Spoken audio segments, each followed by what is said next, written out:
also has meaning about your life. And of the 12 houses of the zodiac, I find it very interesting because it's sort of like an evolutionary board game. And they say, if you believe in reincarnation, that you have to go through all 12 signs and experience them in some way before you reach enlightenment. So the first 6 houses all cover things of the individual. And the next 6 houses are the opposites of the first 6, but in the sense of opposites being the same. The first house is about the self. The 7th house is about partnerships. So basically it's the same. It's an opposite, but it's the same. So Aries rules the first house. It is all about, let me give you a little more specific an idea. The first house is like your first impression of somebody. So we call this their rising sign. And I know people probably have asked you, do you know what your rising sign is? And oftentimes people are surprised when they find out what your sun sign is, because we tend to be, our personalities are much more like our rising signs. The first house is the impression that other people have, the picture that you put out there of who you are. And it helps, it also, lots of people have physically resemble their rising sign, their physical appearance, their body, their temperament, and their approach to life. So that would be, I like to call it and it's basically, it's the house of the self. So it's all things. Aries rules that house. And Aries is a fire sign. And it's aggressive. It's ruled by Mars, by the planet Mars. So we tend to think of it as being the warrior. So Aries is the first leader. He's first. And if you know any Aries, you might recognize a personality trait that is a positive and a negative to a degree. Oh, Harvey just screen shared for me. This is perfect. And he offered you his chart, which is really a great example. But the Aries personality, or the Aries house, has to do with the self. And it's all about your personality, what you do, your steps in the world, how you take action. So this is going to be your the house that's ruled by Mars.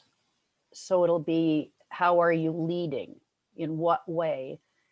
So if you look at people's charts, let's take Harvey's, for example. In his first house, he has the sun is the planet that's in his first house, Sun and Mercury. So, okay, I'm getting way off here. So let's go back and we're going to go around the chart first and talk about the houses. And then but anyway, in the first house, which is where? The first house is at 9 o'clock. So on the left side, there's a little circle on the inside there's 1, 2, 3, 4, 5, 6, 7, 8, up to 12, and it goes counterclockwise. Perfect. You can see as it follows along there. You might be getting a little technical for us here, girl. Okay, good. I need the feedback there. So anyway, okay, I'm going to go back to the basics of basically what I wanted to say about our similarities and our differences in astrology. Our similarities are that we have all 12 signs. Somewhere in your chart is one of those signs. So you're represented, every single aspect is represented. But what makes us different is your particular chart is you don't have the same influences in the same house, not usually anyway, as the next person. And each house influences us in a certain way. And I'll give you for example, in my own personal life. I had, well, my ex-husband.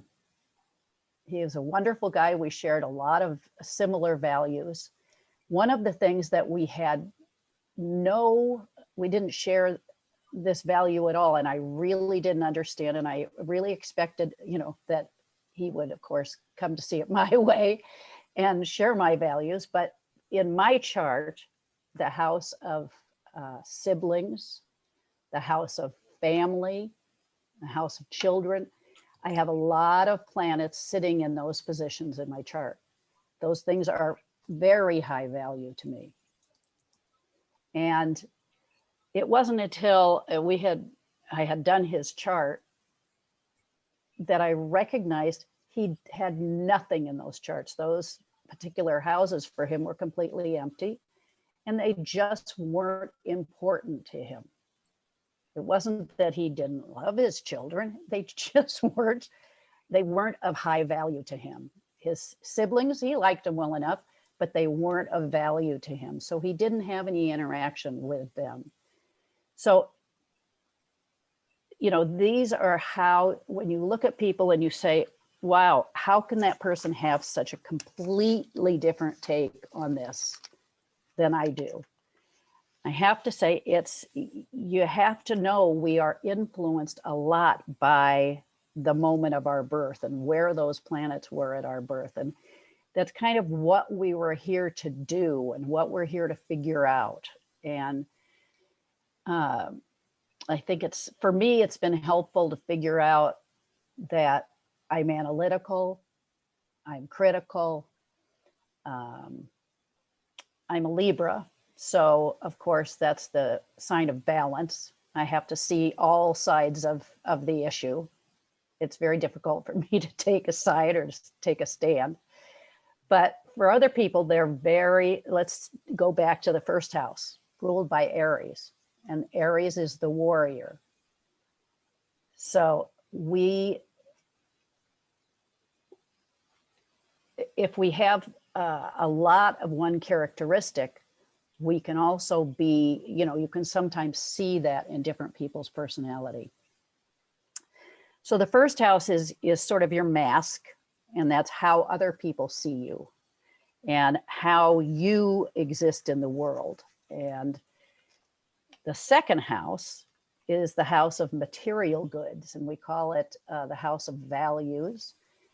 It's where what you do for a living and how you make your money. It's ruled by the planet Venus. So it really determines your values. And when you get your own, if you have your chart done, the planets that are in this second house will indicate what it is that you value or kind of how you're going to make your living. Oftentimes it'll show that. The third house is ruled by, the second house is ruled by Taurus. The third house is ruled by Gemini, which is an air sign. And of the different planets, you have the fire, earth, air, and water. And fire signs are action takers, ignitable. Earth signs are grounded, tend to be a little more traditional, stable, practical. Air signs we think of as ethereal. They're thinkers. They're usually, think of Aquarius as an air sign, and Aquarius rules the internet. So you can really think of the ethers and air in that way. And then water signs. And the water signs tend to be emotional. We think of them as the feeling signs or the emotional signs. So we have... what are the air signs? The air signs are Libra, Gemini, and Aquarius. So Gemini is the first air sign, and it's the sign of the twins. And it rules the house of communication. So again, each of the houses is kind of based, is kind of earthy or fiery or watery or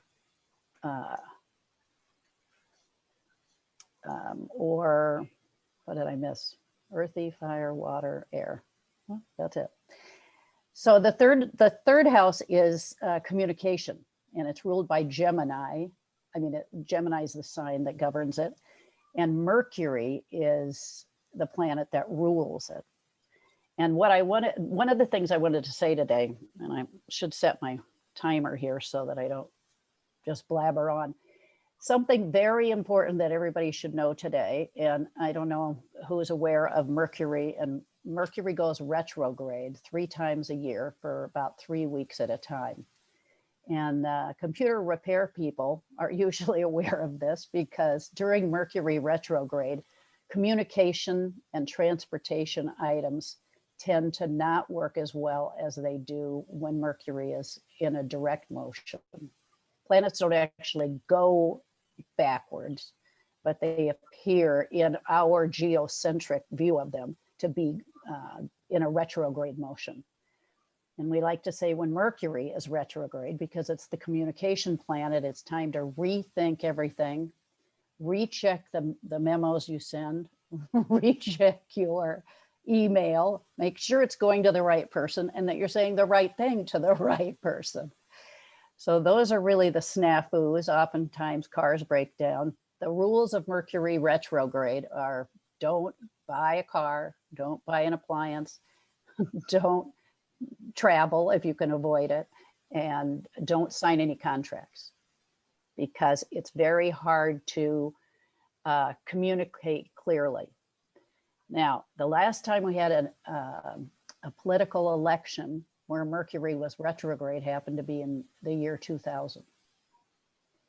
And as I think, as you all recall, the year 2000, there was a confusion about the ballots and counting ballots and the hanging chads. And we have Mercury retrograde in this particular election. And we've been warned for months and months that counting our ballots is going to take a little extra time this time.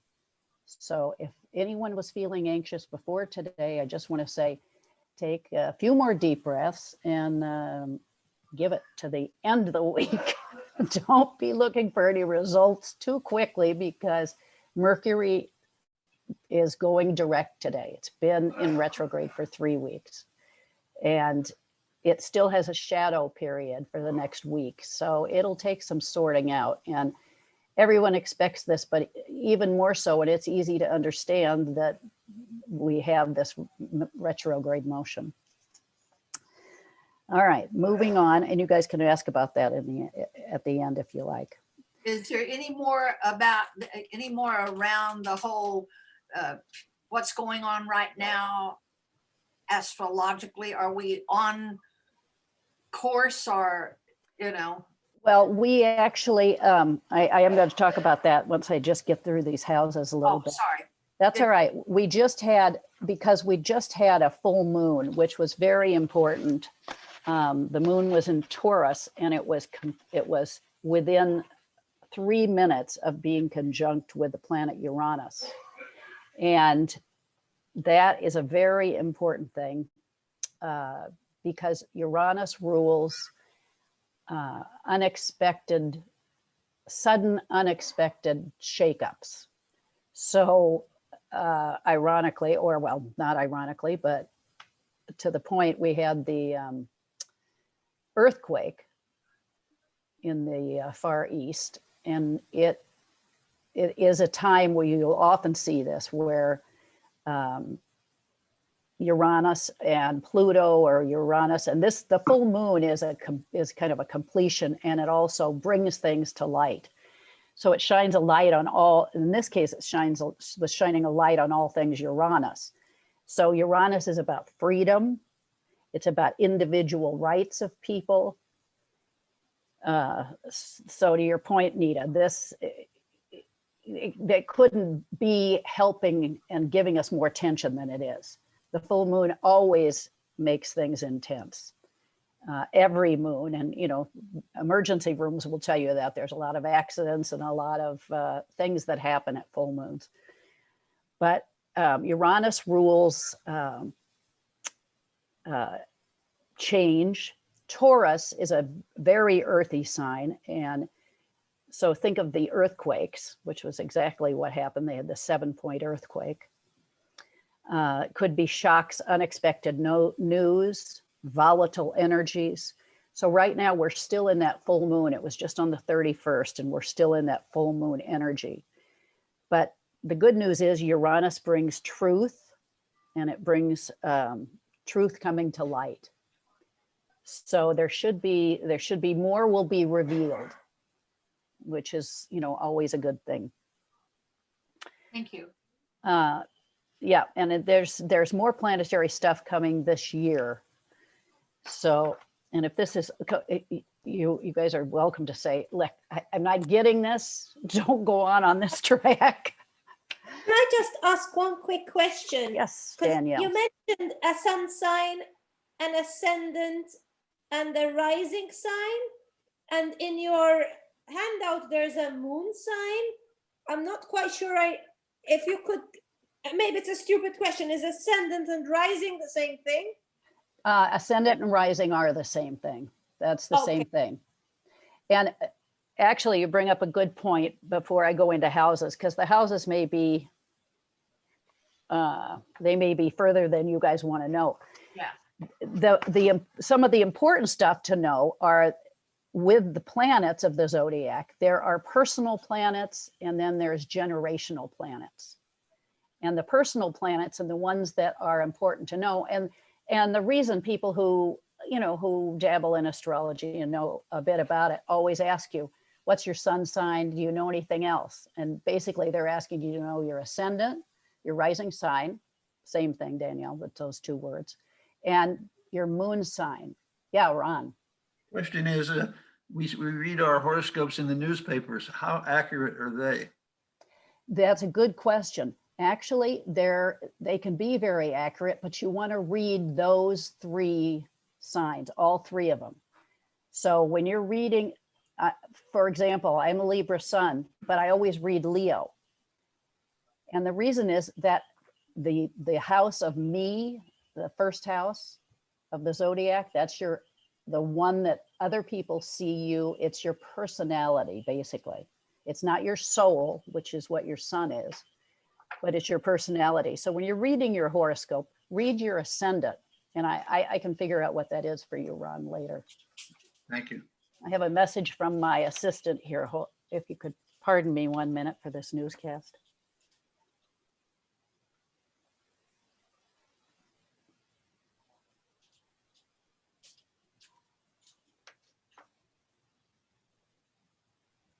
Okay, good. All right.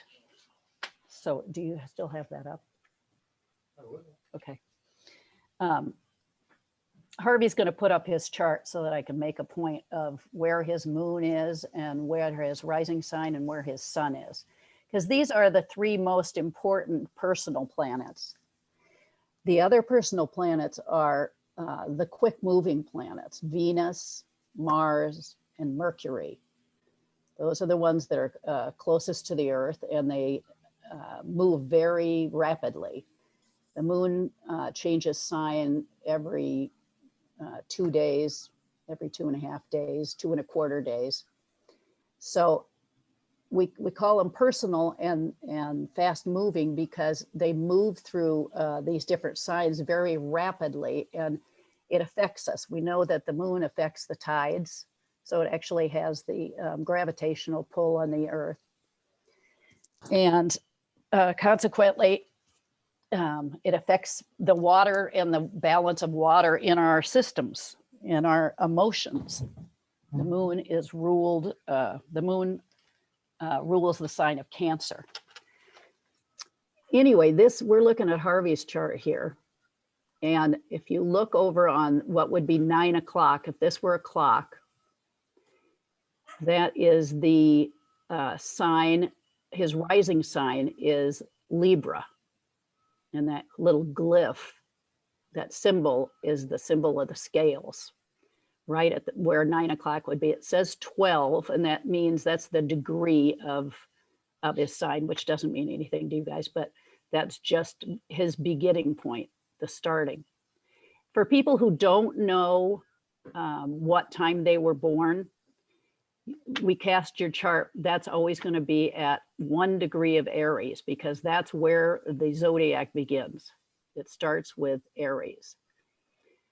So in Harvey's case, the 3 important things to know about Harvey's chart, or anybody's chart: the rising sign. In Harvey's case, you can see up at the top right-hand side, it says Libra rising, Virgo moon, and Scorpio sun.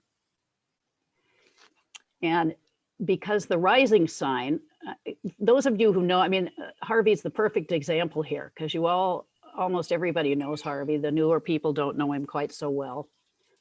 But Libra is a very friendly sign, very justice loving, easy to get along with, wants everybody to be happy.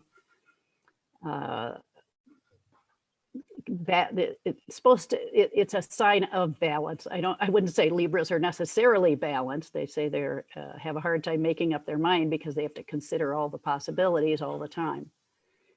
But that would be Harvey's personality. When people meet him, that's who they're seeing. They're seeing this friendly, likable person who's about justice and fairness, and Libra is also ruled by Venus. So Libra people they value beautiful things. And for those of you who don't know, Harvey's an antique collector and loves Art Deco items, which is very Venusian, if you ask my opinion. So he loves art and all beautiful art objects. His sun is in Scorpio, which is a water sign, and water signs are emotional, and I mean that in a positive way. None of these things, I'm not trying to attribute any negative characteristics by any words that I describe these planets, these signs. But we think of them as our feeling planets. The moon rules Cancer, the sign of Cancer. Scorpio is ruled by Pluto, which is the planet that rules death and rebirth and transformation. And Pisces is ruled by the planet Neptune, which is about evolution and consciousness raising. We think of it as the dreamy planet, but these are all the deep-rooted emotional tendencies. So Harvey has his sun in the first house, but when you're asking people your sun, moon, and rising, if you look in the 12th house, Harvey's moon is in Virgo. So his moon is in a earthy, practical, analytical, everyday, take care of business place.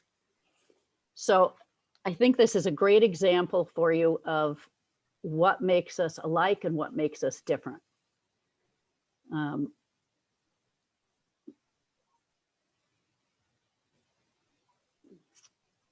How many people are water signs? Pisces, Cancer, Danielle, Nita, Levita. Not Danielle. I'm fire. Ah, I'm Sagittarius. Whitney, Bonnie. Wouldn't it be interesting to go through and see what everybody is? Yeah, I think Gordon, you have the I'm a fellow Sag to Danielle. Gordon, you have the roster. Is he taking notes today? Yeah. Oh, Patricia has it? Patricia, you want to share everybody's sun sign? How does she do that off the I roster? mean, I cannot It's do over it. on the, oh, okay. I cannot do it on the fly because I have it in alphabetical order, not by birthdays. Okay, What about if doesn't everybody know their sun sign? Let's just raise our hand. yeah, Yeah. good. Good. Bonnie Walker I'm a Libra. and Paul. You want to know any more? Yeah, if you know more, tell us more. Okay, You know- so I'm a Libra sun. And I also have a Libra ascendant rising Ah, and a Capricorn moon. And I believe I know that Mars and Mercury both are Scorpio, and Venus is Virgo. So those are the ones, the five that was that six. What about Paul? Hey, Paul. Okay, so I'm a Cancer, but it's June 22nd, England, Greenwich Meridian. So I'm the cusp, but my rising sign and my moon are Leo. Okay. So I'm mixed up.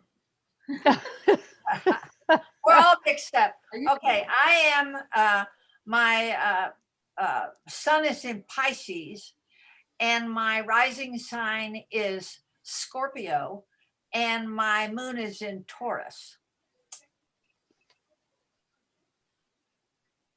Next, excellent. All right, I'm Levita. My sun is in Pisces. My moon is in Cancer. And my rising is Leo. Excellent. Samuel, do you remember yours? You're muted, Samuel. I'm a Taurus. all the I way. think I have Aries rising. I'm not sure. I was wondering the difference between. Oh, I have to take this. Sorry. Mute yourself, Samuel. Yeah, you did. Okay. Ronald, Ron? You're muted. You're muted. Gotta unmute, Ron. Lower left-hand corner. Well, while he's unmuting, I'll just go. I'm a Pisces with a Taurus rising, and that's all I know. Taurus rising. Mhm. You know, at one point there were about 9 Pisces in the mastery circle. I mean, we like, yay, Pisces. Dominate. Yeah. Mary Grace, Well, you're an that Aries, makes, aren't you? that makes sense because Pisces is the sign of enlightenment and evolution. It's the last house of the zodiac. You have to go there before you get out. Next, Ron, Mike, wait, there's Mike. Oh, Go ahead. Michael. I don't know very much. I'm a Gemini, May 30th. I don't know what my rising sign is, but that's all I know. Okay. Next. Who's next? Ron, Eugenia. Yeah, I'm Eugenia. Yeah, my sun sign is Capricorn. My ascending rising sign is Pisces, and my moon is Aquarius. I ain't got no fire. Gordon. That happens. I'm March 24th, so I'm an Aries. Okay. Mary Grace, I'm March 21st, so I'm an Aries, but on the cusp of a Pisces. So I always, my whole life I've said, okay, the Aries in me says blah, blah, blah, and the Pisces, that wasn't very nice. Pamela. So my sun is in Gemini, my rising is in Capricorn, and my moon is in Leo. Okay. Mhm. Jenny, Dr. Jenny. I'm a Capricorn. My sun sign is Libra. My moon is in Scorpio. And Oh, Jenny, can you repeat that? I am a Capricorn. My rising sun is Libra, moon is Scorpio, and my Venus is in Sagittarius. Okay. Anybody else? Yes, this is Donna. I'm on the phone, but my sun sign is Cancer. My rising is Sagittarius, and my moon is Taurus. Ah. All righty. How about Sam Gleason? Wait. Okay, go ahead. Capricorn, and that's all I know. November 23rd. Bill? Yes, January 30th, I'm Aquarius. Melanie, you have 10 minutes. Okay. I just wanted to give you mine. I'm Virgo sun, Capricorn rising, Virgo moon, and I have 4 other planets in Virgo. Goodness. I'll give mine. I have six total planets in Virgo.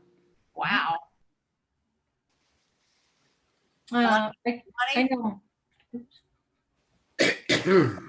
Anybody else? How about you, Melanie? I will. Okay, Bonnie. I'm Sagittarius, and I knew more, but I think I'm Pisces rising, but if I recall, but I don't remember any of the others. But Sagittarius for sure. Okay. There's Ron, and then I'll go. Yeah, Ron? Yeah, I'm, as you know, today I'm a Scorpio and I'm married to a Taurus. And so far so good at 64 years. That's good. And Jonathan, December 14, so I'm a Sagittarius. Colleen? Colleen? Yeah, I'm here. I'm Gemini.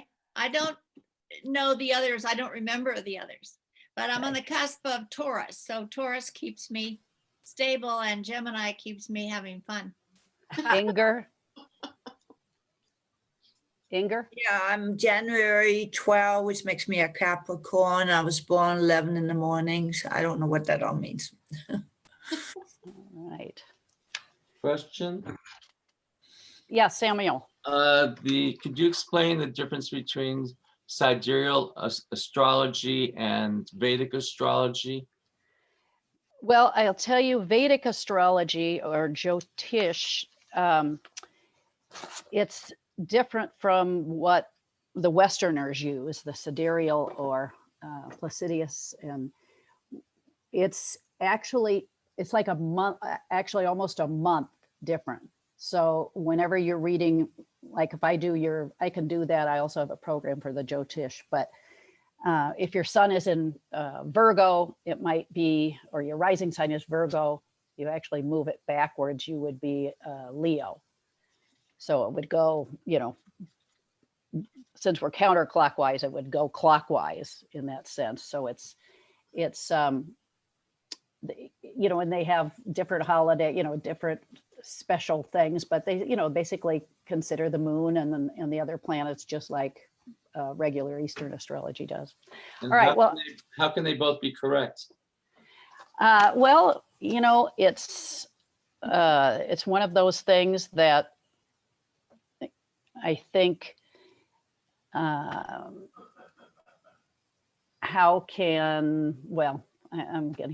that's way too esoteric where I was going with that. It's just a matter of how you're looking at it. We also have many different ways of casting a chart. You can cast a chart and do it 30 degrees apart in your houses. You can do it. You can do it by, just lots of different styles and ways to do it. So different people like different things. There's the mean time, or and it's all what you're used to or what works well for you or what your teacher, basically, it's who you study with and kind of what they do that does it. But what I want to talk about a little bit is the similarities and differences. So that was a good example there. And I apologize because I had hoped to do this entirely different and let you all interactively figure out what your rising signs were and what houses they would fall in, your sons and that kind of thing. But maybe for another time or another social setting, we can do that together. But I think that's a really wonderful way of looking through here and just seeing the, if you look through the pictures of everybody, we've got blonde hair and dark hair and white hair and No people hair. and no hair and beards and clean shaven faces.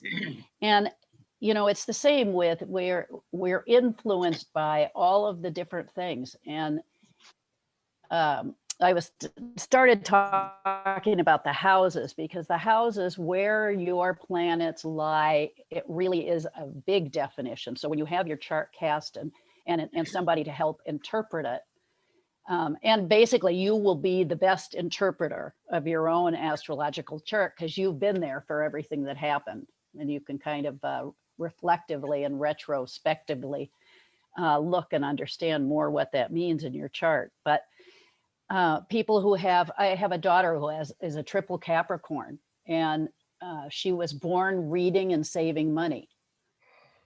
Capricorn rules banking and discipline. And that it has her name in the dictionary next to discipline. So, there, as you study astrology, you can at a glance, when people tell you these things, you just get this, oh, that person's, super empathic, or Pisces, for example, is very intuitive and creative. Leo is a super creative sign. It's ruled by the 5th house. It's playful, dramatic. What can I tell you? The earth signs are practical and down to earth. Danielle? Yeah, can astrology explain why? I mean, 3 of my closest female friends have their birthday on the same day. And all the men, not all, but many men I seem to be attracted to or have a lasting connection to, their birthday falls literally within 1 week. There's 1 week in the year. And I find this incredible, but can that be explained with astrology? I think it's easy to understand with astrology because we're attracted to, again, similar and dissimilar. They say opposites attract. So lots of times, you might be attracted to somebody opposite your sun sign. The earth signs work well with the air signs, the water signs, and the earth signs work well together. As a kid, all of my friends were Aquarians. I'm a Libra sun. Literally, I mean, in grade school, they were one sign, in junior high, another sign, in high school, another sign. So I think, as we mature and we develop or we find more of our personality and we get more of those, it's like genetic traits, your eyes are blue or you're tall or you're short or you wear glasses or you don't. These are things that you share in common with other people and you find them. Your energy will find those people and attract you to them, and you're attracted to certain personality types. So, you look for the balance, or you look for the stability, or you look for the excitement. And in each, all the different astrological signs have those different characteristics of practicality or creativity or drama or intelligence. I mean, we have, Sagittarians are the travelers, and the world travelers, and they like the higher education and religion. I mean, Capricorn rules business, fame and fortune. It's at the top of the chart. Cancer rules the home and the mother. So, you know, there's so many different, you know, mathematically, I'd like to be able to figure out, you've got, you know, 12 houses and 11 planets, and plus your rising sign. And if you put all those together and the possibilities of all the different places they could be and how that could work out, it's astounding. Paul Walker. Thank you. I'm on the cusp, right, between Cancer and Gemini. So what does it mean that you're on the cusp? Well, there's different schools of thinking about that too. My particular astrological, I've had two different teachers that I've studied with at length, and they say there's not really a cusp. You, as you get to the cusp, you tend to be, they say the last degrees. So, I mean, there's 30 degrees and 60 seconds, you know, so you have, or 29 degrees and 60 seconds. So you'd be the first degree of the next sign. So you'd either be, you'd be Taurus or you'd be Gemini.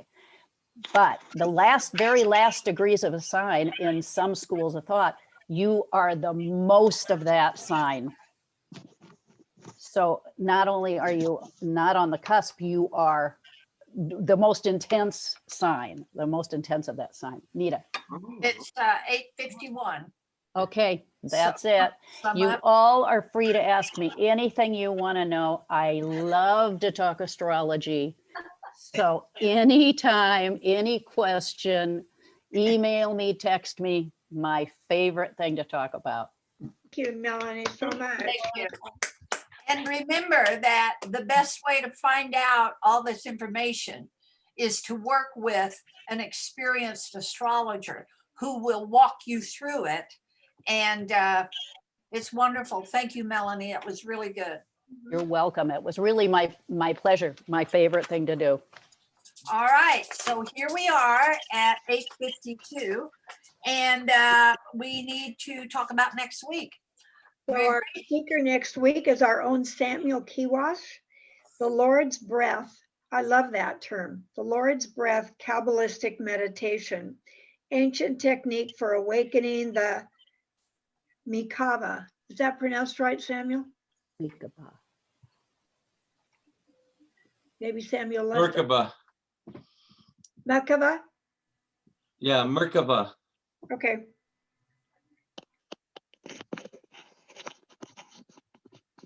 Okay, who will facilitate?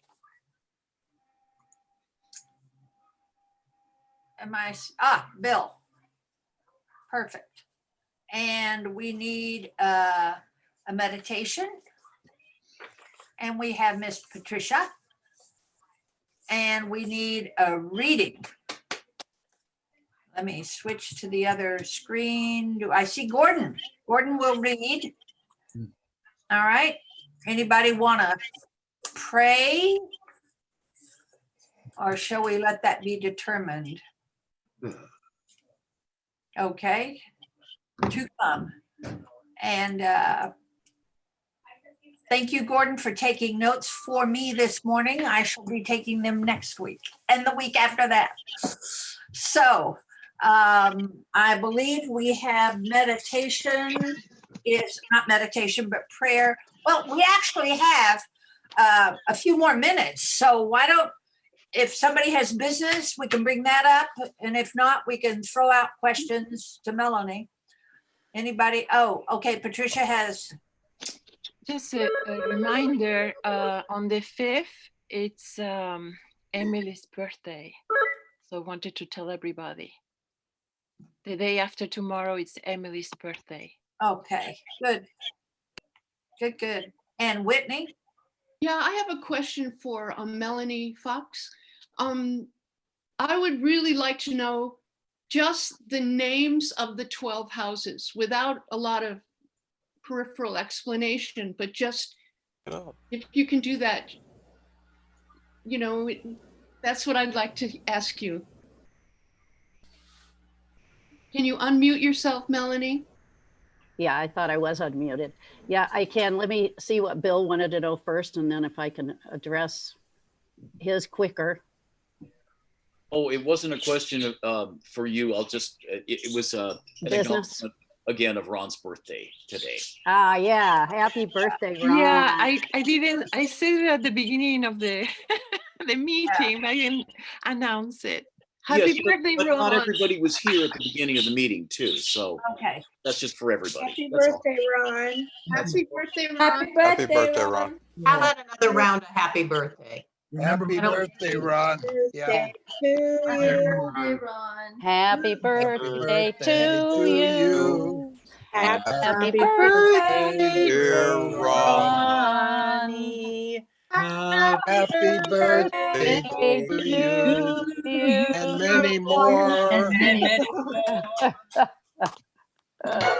20 more. All right. What are the houses, Melanie? Do the houses actually have names? Or is Well, it they don't, but they the house of communication? yes, exactly. So the house of the self, number one is the self. Number two is values and work, what you do for a living. Number three is communication and movement. Dance is ruled by that house too. Number four is home and mother and nurturing. Number five is creativity and children. Number six is health and daily activity, what you do for in your daily life. Number seven is, so the first six houses are all about you. So you and your family, you and your kids, you and your, and then the next one, so seven is partnerships. So that's the opposite of Aries, but it's similar. So it's, instead of just being about you, it's you and your partners or business or associates or marriage. Number eight is about banks and institutions, just like number two was Taurus, which is what you do for a living. And number eight is other people's money. So large institutions and banking and so forth. Number nine is opposite of number three, which is communication. And number nine is education, higher education, religion, you know, higher thought, further studies. Number 10 is opposite of number four, which is home. You have fame and career, and that's at the top of the chart. That's ruled by Saturn and Capricorn. It also rules banking and institutions. Then number 11 is Aquarius, and it's opposite Leo, which was creativity and children. Aquarius rules the internet. It rules large groups of people. So like World Health Organization would fall into that category. And then number 12, which is opposite 6, which is Virgo. That's health on a small scale and what you do every day. Pisces is spirituality, intuition, dreams, sensitive things. Thank you. Thank you. Okay, you're welcome. My pleasure.